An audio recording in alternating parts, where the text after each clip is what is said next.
Good morning, everyone. Welcome to Sports Shorts Daily, presented by LeBear's Casino. Ronnie Rantz alongside TK Tommy Krysan, who's over at Court Street Cafe having a great breakfast over in Port Allen, just less than 5 minutes across the Mississippi River Bridge from downtown Baton Rouge. Is Court Street Cafe in downtown Port Allen? You got to go check it out. All right, so New Orleans Saints wrap up their campaign. Uh, just think, Tommy, I'm losing. I'm the Saints fan. We're losing 13-0 to the Titans on the road, who just won the week before. The battle of the two top rookie quarterbacks. If the Saints lose that freaking game to the Titans, they finish with 5 wins, and this guy cashes a decent sized ticket. Typical typical Saints fashion. Great. They won that game. Means nothing. The most important thing was the Saints lost to the Falcons. And you say, "Well, I don't want the Saints to win." No, no, no. You do.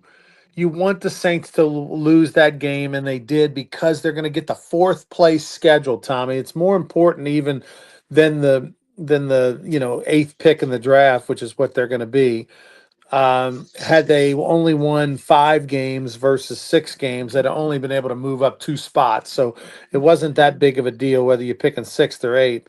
But the fourth place schedule is what the Saints what they accomplished by that loss to the Falcons. Yeah, and that's very important, as you said, and especially as the Saints continue to rebuild, they'll have an easier schedule than had they finished third or second on paper and according to opponent, win-loss records, all of that. So that's a plus for the Saints to finish fourth. I think it's okay to get the eighth pick. There could be some value there. Maybe move up a little bit, move down, whatever they decide would be best. So 6-11. You know those wise guys in Vegas who in August said the over and under on the wins is Five five and wins. a half. They're right. Those guys are pretty sharp, as we know, and we know that. But so we'll see how the rest of the offseason goes for the Saints. Yeah. Hey, look, the Saints. It was a good game. It's an entertaining game. I wonder if the Carolina Panthers. I wonder what kind of care package they're going to send the Atlanta Falcons, because of course Carolina's needed Atlanta to win the division, and Tampa needed the Saints to win the division. It was the first time something like that had happened in a long, long time. Back in the late '70s, the Steelers got into the playoffs by virtue of a similar scenario where they needed a team to win on the last day to win the division, and they did. And the Steelers sent, I want to say it was the Browns they needed. I forget if it was the Browns who won. Whoever won, the Steelers team bought them all, the players, individual briefcases. So they sent like these nice briefcases back in 1977 to each player for the team at once. I would imagine that the Panthers will do something ceremonial for the Falcons just as a thank you. Even though all these guys are making tons of money, they don't need a briefcase, but I'm sure they'll send them something. Um, hey, our quarterback played well in that game. Shuck played well in that game, threw an interception late, but outside of that, I think still took another step forward. And obviously, going into the offseason, it's all going to be about Tyler Shuck and building around him, getting him more protection on the line, getting him another receiver or two. One of the best things as we summarize the Saints season is the development of Tyler Shuck and putting him out there for the games that they did and giving him the keys to the car and letting him learn, letting him develop. Yeah, he made mistakes, but he also showed some upside that I think is encouraging. And, if you're a receiver, you might, hey, I want to come play with this guy, Shuck, we got a young guy. I mean, he's not like young right out of college. He's 26 years old or something because he had a lot of experience in college. So that's the silver lining. And then, of course, Kellen Moore got 1 year under his belt now as a head coach. That matters. So yeah, I don't know to say. I don't know if the future's bright, but I think the future's pointed in the right direction for the Saints. They're trending correctly. Well, the season worked out perfectly because you were able to let Spencer Rattler play, and you know, and you're able to say, okay, fine, he's not our guy, um, but he's definitely serviceable as a backup for sure. Um, and then you were able to let Shuck sit and watch. You can Monday morning quarterback all you want and go, well, hell, the Saints won 6 games with Shuck, and maybe they'd have won 3 more, and won a division if he'd have played the whole year. Who knows? But I'd probably disagree. I think there's more value in the fact he sat and watched for almost half a Yeah, season and got a chance to see that, let the game slow down a little bit, let the speed slow down, learn a little bit, take those couple months to watch Rattler and see what to do and what not to do and all that. So look, this was always going to be a throwaway year for the Saints. There was never any hope of them making the playoffs or anything with this roster and where they are. And so at the end of the day, they came out of this thing kind of getting out of it what you want, and that is optimism. You feel like, hey, the future has a chance to be bright. And look, I mean, look at the Jacksonville Jaguars. What, they won 4 games last year or something like that, Tommy, and then now they've got like 13 wins this year. You know what I mean? With a first year coach, so but they had a veteran quarterback too. And so I mean, look, you don't look any further than the Jacksonville to realize that, hey, you made a big step forward with Shuck. Can you add enough to that roster, even as hamstrung as you are with the salary cap? Can you get enough pieces to put you over the top? Because the Saints, whether they go in the draft or whether they go free agent, they've got to find themselves at least one more, if not two more, go-to receivers. I agree. And when you look at the NFC South, and that's what you got to look at, because the Saints can win the NFC South, they in the playoffs. Atlanta's going to have a new coach, new front office. Talk that Matt Ryan might be coming out of the TV booth into the front office of the Falcons. The Buccaneers and the Panthers are not like world beaters, and I mean they're not that much better than the Saints. So I think again the Saints next year could be a good year. And again, if you can win the NFC South, it doesn't matter if somebody else wins 13, 14 games in a different division. You can get to those playoffs. So that's got to be the goal next year: is just not finish fourth in the NFC South, finish first, get in the playoffs. The NFL, by the way, the old Black Monday type thing, 6 coaches total this year have been fired. Still waiting on the Miami job to open up. Most people don't think McDaniel over in Miami is going to survive, which would probably put you at 7. Who knows if there's a surprise in the playoffs coming with somebody gets eliminated early, maybe there's a move there. Um, but pretty standard, at least 6 we know of. So, a 20%, potentially 20% or more of the coaches in the NFL are gonna have new head coaches. Um, let's talk a little LSU football for a minute. Portal is in full effect. LSU signed a couple of receivers. There's a third receiver from Old Dominion, a receiver from Hawaii, both productive. Portal transfers, both big bodies, 162, 163. So you kind of see the type of receiver that LSU's kind of going for in their system. Um, but the quarterback has still not been selected. Levitt from Arizona State, one of the top guys on the board. He is very much the guy that I think LSU's going after. Um, Talking, visiting with LSU, was rumored to be going to Kentucky. That didn't work out. Uh, but if you don't get Levitt, Tommy, you're going to drop, because a lot of the guys that are ranked uh, uh, are off the board now. A lot of those top 10 receivers are off the board. So, if you don't get Levitt, if you don't somehow nail him down, then you might be staring down the barrel of taking somebody you didn't think you were going to take. Yeah, I mean that's all part of it now. I mean, I'm sure they have a list of guys that they would have an interest in, and they were trying to add to that list, especially as some guys' names come off the list. So, time is important here. I mean, you got to get somebody who's willing to come into LSU. Trinidad Chambliss has come out and said if he's granted another year of eligibility, and that's an unknown, he's going back to Ole Miss. I don't know if that's 100% that's written in stone, but that's what he said. So we'll just have to wait and see. But I'm sure Lane Kiffin and the staff are trying to figure it out very quickly.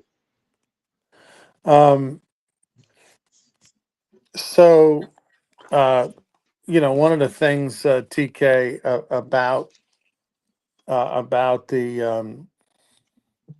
about the whole Levitt situation is just it, if you don't end up with Levitt, what I don't want them to do is go get Lagway.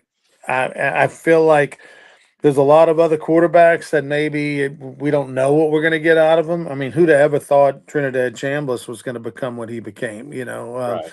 Guy transferring from Division II to being arguably one of the best quarterbacks in the country this year. So, but Lagway, I feel like I've seen him play enough, Well, and then particularly saw him play enough last year to where I'm just not convinced. Just a change of scenery is all he needs.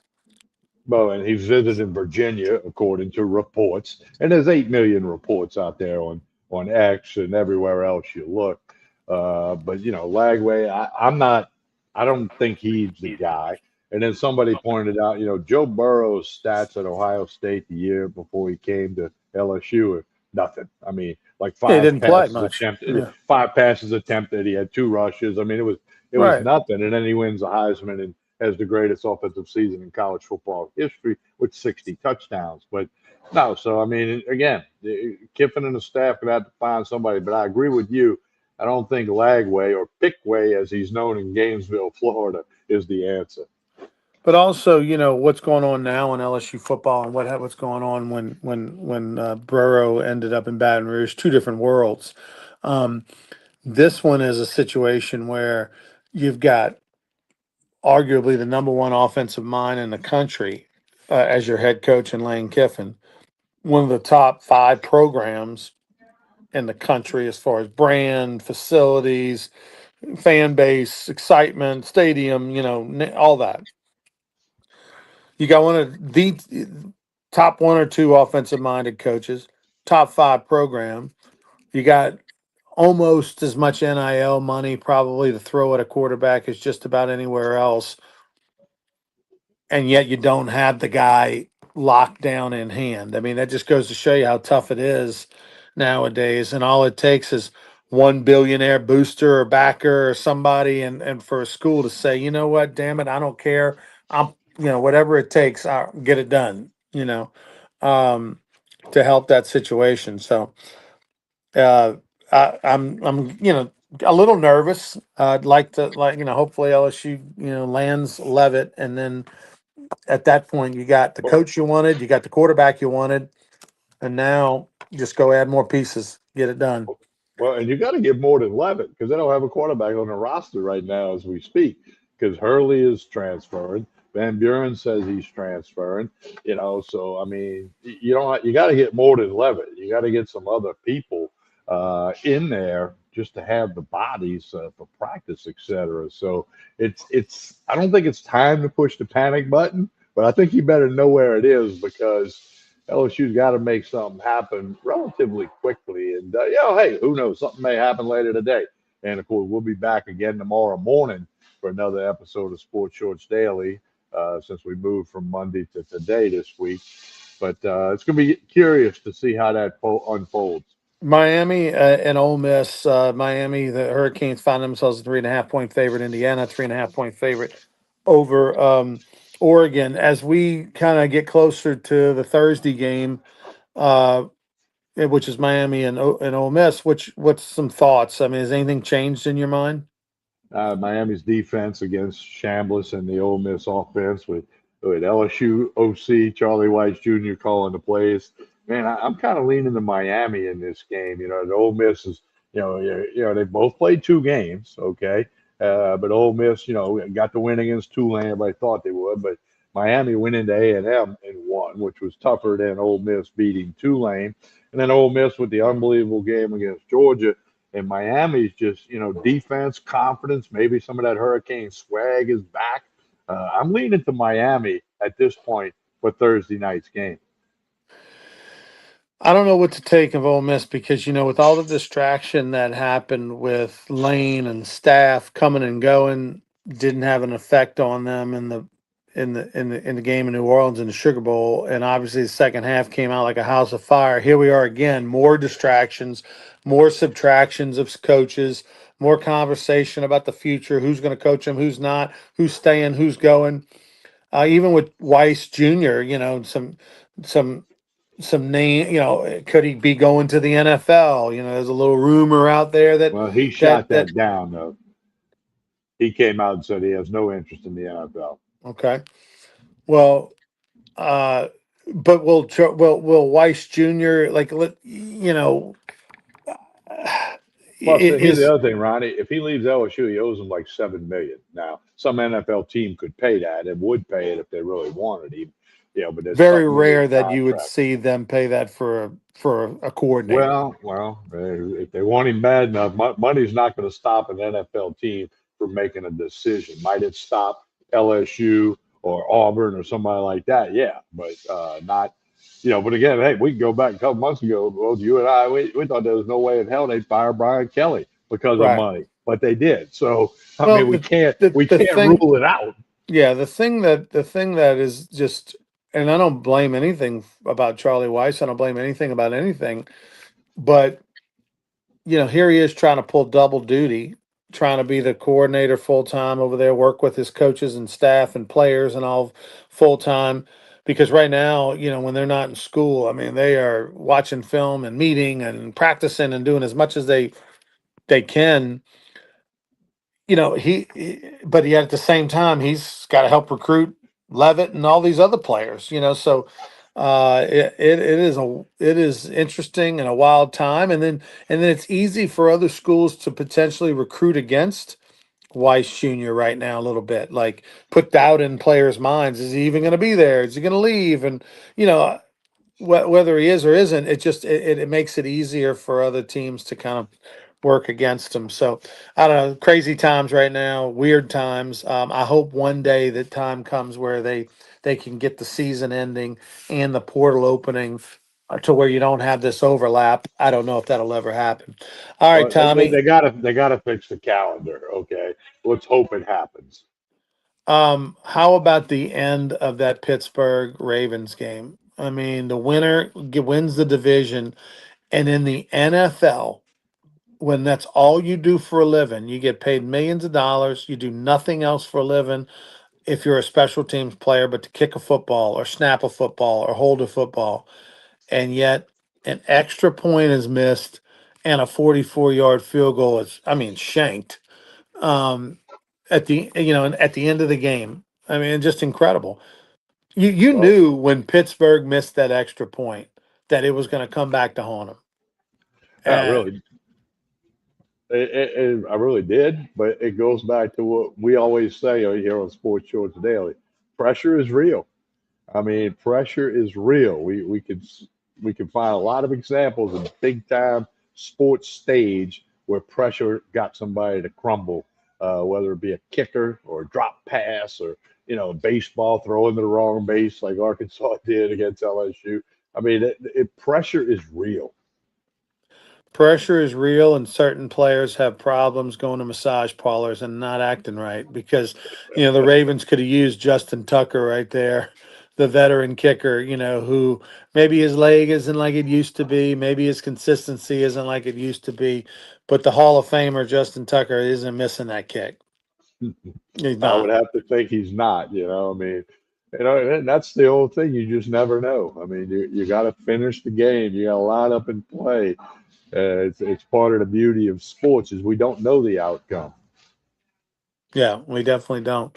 All right, TK, tell us about Court Street Cafe as we get out of here. Well, Court Street Cafe, breakfast, lunch, dinner, 7 days a week. Saturday night, steak night. Sunday brunch is a can't miss. You want to do that. Jason and the staff do a super job here. You got lunch specials, dinner specials, drink specials. Court Street Cafe, Port Allen. We want you to check it out. Many of you have. If you haven't, put it on the list and get it done. Come get a great steak Saturday night or get the Sunday brunch. No more Saints games, so come get the Sunday brunch and talk about whatever. And don't forget to like and share this show, whether you're watching on YouTube, Facebook, or X. We appreciate it when you like and share this show. That helps Court Street Cafe. It helps Tremonti's. It helps Ronnie. Helps Tommy. So like and share this show. On behalf of Ronnie Rantz, I'm Tommy Krysan. Have a great day, everyone.